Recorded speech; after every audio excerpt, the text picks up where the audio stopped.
I'm here with Alpanna Mair and Hamish Wilson to talk about what's happening in Scotland. So, Alpanna, we've got a prescription for excellence coming into force. What's next for prescription for excellence? I guess the main things that we've got coming up are helping pharmacists and building capacity in terms of their clinical skills. So we've got training planned for pharmacists to train as independent prescribers, but also alongside that to gain clinical skills so that they can use their clinical skills when they're managing patients with long-term conditions. And we're also planning to have some teach and treat pilots which will enable pharmacists that are qualified as independent prescribers to start using their skills so that they can gain confidence and to start to work in a different way.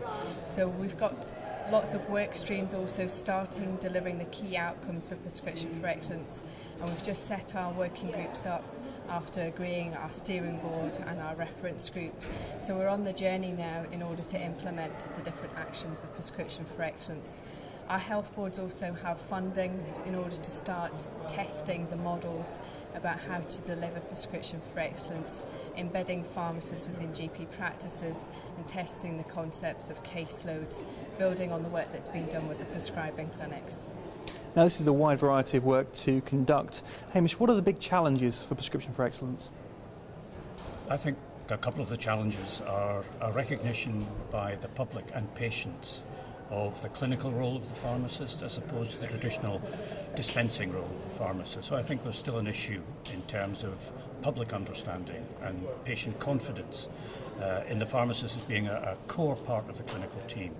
And the same to some extent for fellow professionals within the NHS, and understanding that pharmacists are key clinicians within the NHS and have a major contribution to make to quality and to safety. We just are picking up on what Hamish has said there.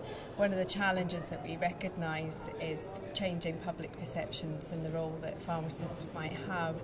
In the work that Hamish and Nick did find that patients wanted pharmacists to have more of a continuum role with patients in terms of building trust.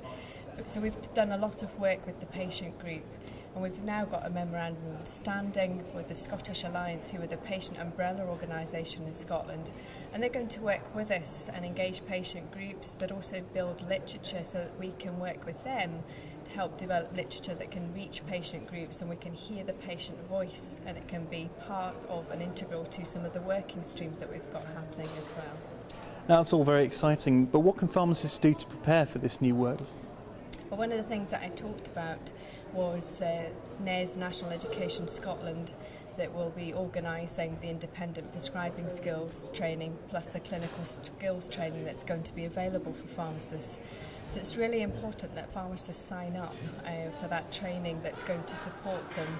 We'll also give them support to start using those skills in practice and widening prescribing rather than just one disease, looking at multiple morbidities, because that's the need of our population that we need to deal with.